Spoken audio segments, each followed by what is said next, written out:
At dahil nga paulan-ulan dito sa amin at hanggang pitsa 30 nga lang pwede magpintura sa sementeryo, kaya naman sinamantala ko nga ang init ng panahon ngayon. Nung isang araw ko pa nga sana binabalak magpintura, kaso nga lang umaga pa lang ay parang uulan na kaagad. Kaya naman laking pasalamat ko nga dahil maganda ang panahon ngayon at tila ba pinagbibigyan ako para makapagpintura. Ang plano ko nga dito ay babasahin ko sana ng tubig saka ako babrasin, pero dahil hindi naman makapal yung dumi, kaya naman kukudkurin ko na lang ng itak. Kakagaling ko lang din pati dito nung mga nakaraang buwan, kaya naman kahit papaano nga ay nabawasan ko rin ito ng dumi. Medyo malayo-layo din pati dito sa nicho nila Papa yung tinatabuan namin ng tubig kapag nga naglilinis dito. Kaya naman medyo mahihirapan nga din ako kung sakaling nga magtatabo ako dahil nga wala din akong katulong. Kailangan ko nga ito na matapos kaagad dahil mayroon pa nga akong kasunod na pinturahan. Isa pa nga ay inihahabol ko rin ito sa panahon dahil baka nga umulan din mamayang hapon. Kaya nga kailangan ko itong matapos kaagad pinturahan para kung sakaling uulan nga mamayang hapon ay medyo makatuyo na ito. Bumili na nga din ako nito ng malaking roller para nga mapabilis ang proseso ng aking pagpipintura. Papasadahan ko nga lang muna ito ng manipis paikot para nga masigurado kong hindi kukulangin yung aking pintura. Mahirap kasi kung ibubuhos na natin sa una ang lahat tapos sa huli bigla tayong magkukulang.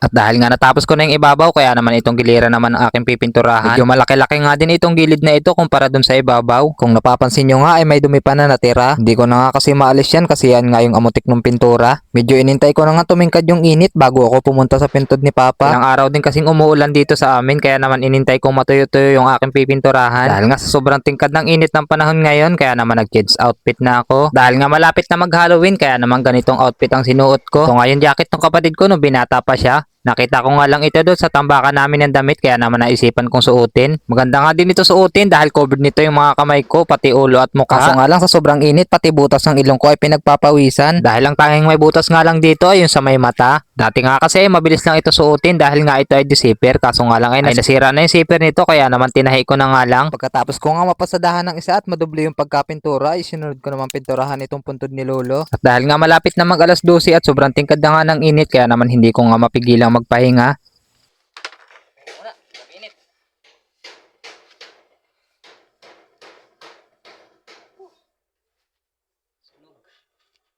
Grabe init.